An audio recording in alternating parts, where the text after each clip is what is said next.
Hey there guys, I just wanted to say a few quick things before we start. First of all, I'm sorry about the schedule right now. It's been 2 weeks since my last video, I know. How dare I do that, even though I'm literally just starting out. But I have been working on getting an Elgato capture card set up that my baby brother is letting me use. Yes, that's right, I am borrowing an Elgato from my baby brother. So that's cool. That's a cool thing that I'm working on. That means I'll be able to do some streaming and better videos and more reviews of like Xbox games, which is something I've been wanting to do.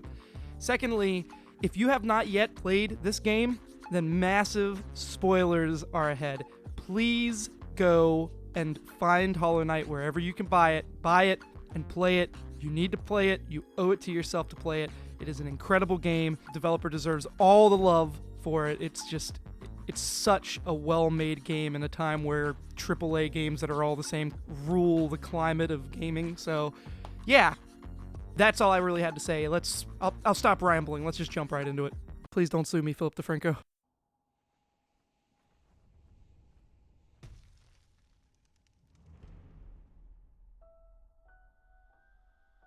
This game doesn't seem too hard. I mean, look at this little guy. Isn't he cute? Well, down we go.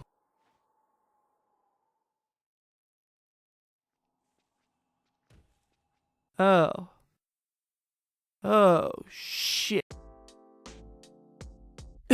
You know, my last video covered Dark Souls 3, and I tried to keep it short and sweet, but now I verified my account, so fuck it.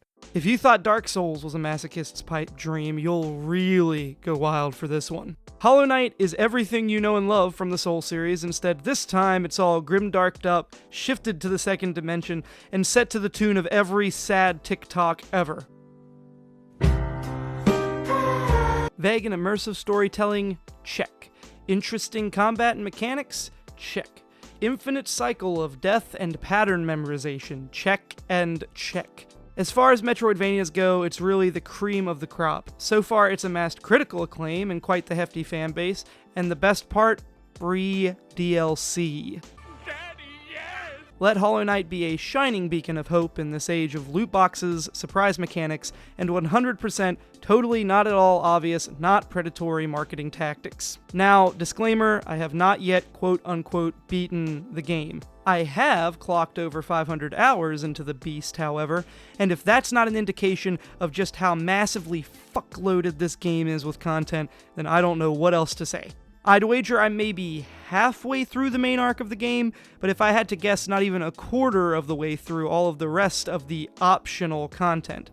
This game is Moby Dick. From what I've gathered so far, you are a Hollow Knight, a fragile husk inhabited by a willing soul, now reanimated and cast forth to do whatever the hell it is husks do.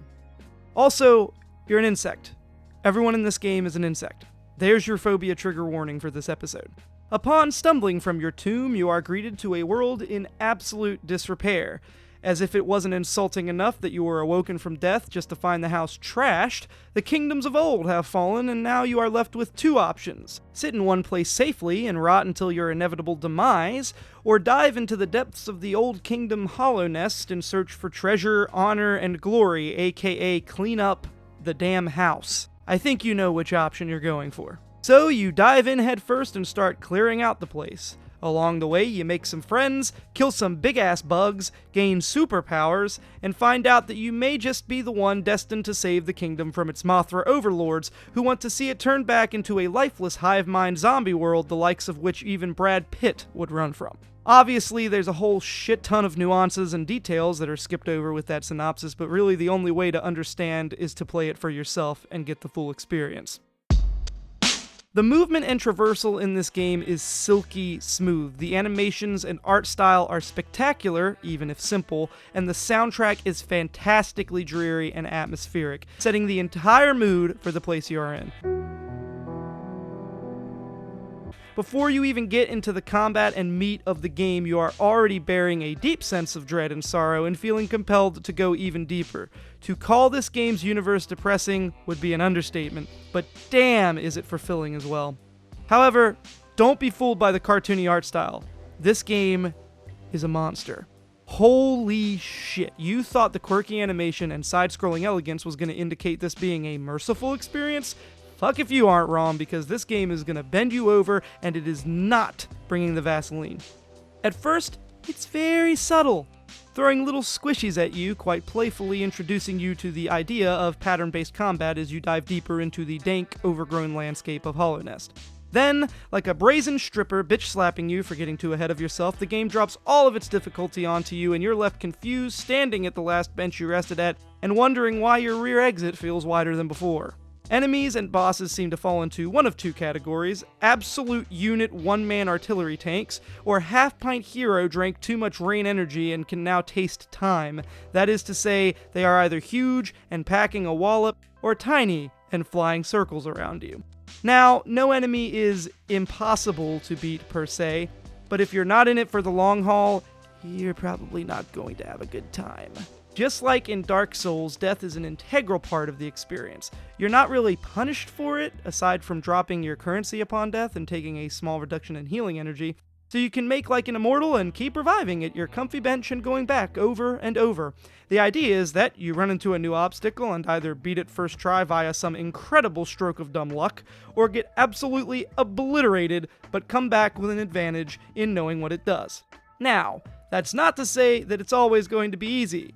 And there are several encounters that I'm still ripping my hair out over, but you have endless attempts. You can keep trying for as long as your will to live and temper remains controlled.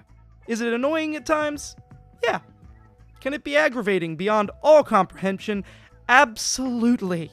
Is it satisfying when you finally do something right? Oh, fuck yeah, it is. When you discover something on your own and start to notice yourself improving, it is extremely fulfilling. When you finally defeat that boss that has been forcefully ripping your intestines from your asshole, you will let rip a victorious battle cry, and you will be perfectly justified in doing so. And once you've bested the demon, it will be on to the next. There's always another, until there isn't. And then you can revel in your success because you're the fool that spent several weeks to scour the entire game for that 100% completion rating. Congrats! You've done it. You are the pinnacle of human evolution. You've earned your chicken dinner. In conclusion, Hollow Knight is a difficult but fulfilling experience. It's powerfully immersive, poetically written, and constructed sturdily. It plays well, it's not super gimmicky, and it doesn't rely on repetitive content or surprise transactions to keep you invested. I already have a feeling I'll be playing this for some time to come, and honestly, I don't think I'll ever really be bored with it. It's fun, and it's a great palate cleanser coming from most AAA titles. It really does seem like the indie scene is coming up, and that gives me a lot of hope. EA beware, you're in for a scare. Thank you all so much for watching. As always, I'm Banana. Hit that like button, subscribe, hit the bell for notifications, and I'll see you in the next video. Stay awesome.